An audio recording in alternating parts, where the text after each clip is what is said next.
याराबन्धुल अन्नगासुन्निका नमस्ते सम्पूर्ण साथीहरूलाई। आज चाहिँ हामी कोरियन भाषा अन्तर्गत च्याप्टर 3, 4 र 5 को मिनिङहरू पढ्न गइरहेका छौँ। आगामी दिनहरूमा पनि च्याप्टर वाइज मिनिङहरू पढ्न चाहनुहुन्छ, सिक्न चाहनुहुन्छ भने हाम्रो च्यानललाई सब्स्क्राइब गर्नुहोला र मिनिङ याद गर्नु भएन भने एकदमै गाह्रो हुन्छ साथीहरू। त्यसैले हजुरहरूलाई सहज हुन्छ भनेर नै मैले च्याप्टर वाइज मिनिङहरू लिएर उपस्थित भएको छु। भिडियोलाई अन्तिमसम्म हेर्नुहोला साथीहरू, स्किप नगरिकन। ल अब सुरु गरौँ। नम्बर 1 मा छ साथीहरू सामग्वा। सामग्वा भनेको पाठ 3। नम्बर 2 मा छ खोङछेक। खोङछेक भनेको नोटबुक। नम्बर 3 मा छ ख्यौसिल। ख्यौसिल भनेको कक्षा कोठा। नम्बर 4 मा छ ने। ने भनेको हजुर। नम्बर 5 मा छ थाल्याक। थाल्याक भनेको पात्रो अथवा क्यालेन्डर। नम्बर 6 मा छ थेदाफादा। थेदाफादा भनेको उत्तर दिनु। नम्बर 7 मा छ थेदाफासेयो। थेदाफासेयो भनेको चाहिँ उत्तर दिनुहोस्। अनि नम्बर 8 मा छ थप्ता। थप्ता भनेको ढाक्नु अथवा बन्द गर्नु। नम्बर 9 मा छ थफुसेयो। थफुसेयो भनेको बन्द गर्नुहोस्। नम्बर 10 मा छ थुत्ता। थुत्ता भनेको चाहिँ सुन्नु। नम्बर 11 मा छ थुरुसेयो। थुरुसेयो भनेको सुन्नुहोस्। अनि नम्बर 12 मा छ तारा आधा। तारा आधा भनेको अनुसरण गर्नु अथवा रिपिट गर्नु। अनि 14 नम्बरमा छ तारा हाँस्यो। तारा हाँस्यो भनेको पनि रिपिट गर्नुहोस्। अनि 14 नम्बरमा छ मोरुगे सुन्निदा। मोरुगे सुन्निदा भनेको बुझिन अथवा थाहा भएन। अनि 15 नम्बरमा छ मोरुदा। मोरुदा भनेको नबुझ्नु अथवा थाहा नहुनु। अनि 16 नम्बरमा छ फेन्सी। फेन्सी भनेको चाहिँ बेन्च। अनि 17 नम्बरमा छ मुन। मुन भनेको ढोका।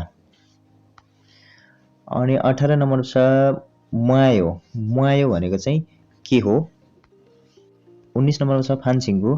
फान्सिङ्गु भनेको क्लासमेट। 20 नम्बरमा छ फोदा। फोदा भनेको चाहिँ हेर्नु।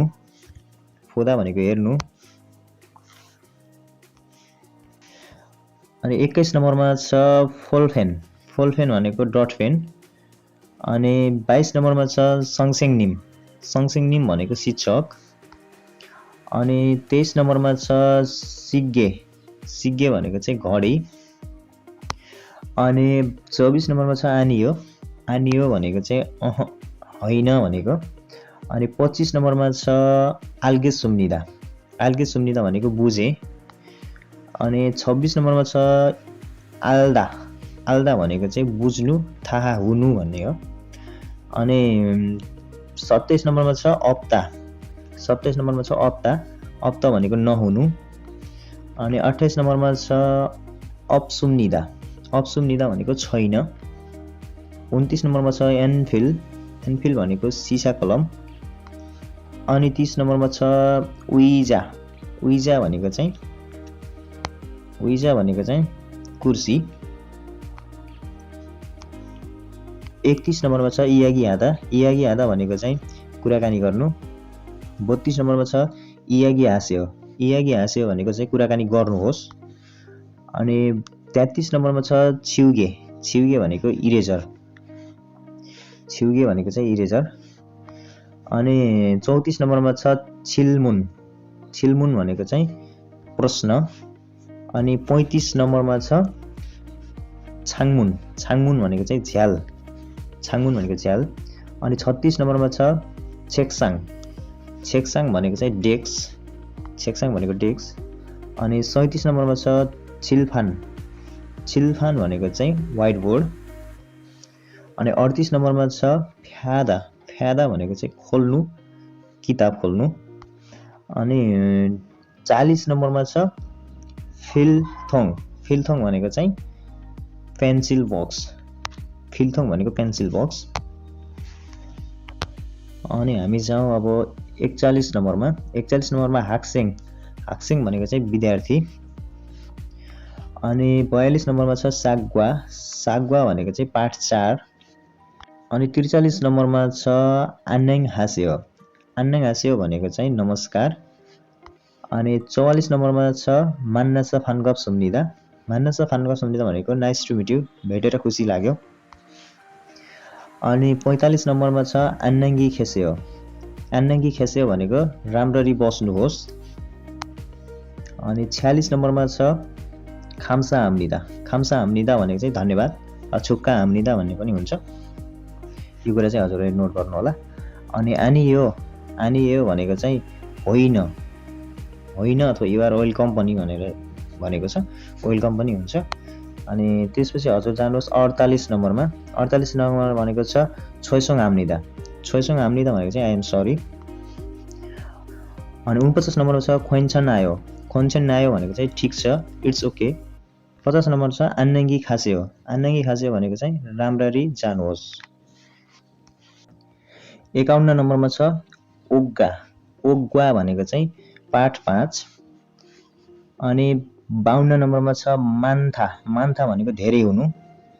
53 नम्बरमा छ मानी थुसेयो भनेको चाहिँ धेरै खानुहोस्। अनि 54 नम्बरमा छ मक्ता भनेको खानु। 55 नम्बरमा छ फोनेसेयो भनेको चाहिँ बिताउनुहोस्, समय बिताउनु, फोनेसेयो। अनि 56 नम्बरमा छ 안녕히 주무세요 भनेको चाहिँ राम्ररी सुत्नुहोस्। अनि 57 नम्बरमा छ 안녕히 주무세요 भनेको चाहिँ राम्ररी सुत्नुभयो भनेको। अनि 58 नम्बरमा छ छादा भनेको सुत्नु। 59 नम्बरमा छ छायो भनेको सुत। अनि 60 नम्बरमा छ छाल भनेको राम्ररी। अनि 61 नम्बरमा छ छाल मग्गे सुम्निदा भनेको चाहिँ राम्ररी खान्छु। अनि 62 नम्बरमा छ छाल छासियो भनेको चाहिँ राम्ररी सुत्यो। अनि त्यसपछि 63 नम्बरमा छ छुमाल भनेको सप्तान्न।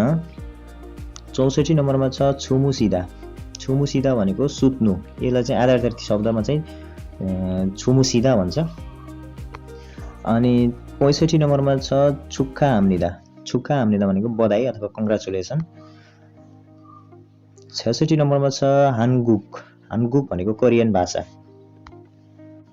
67 नम्बरमा छ इस्सुम्निदा भनेको छ।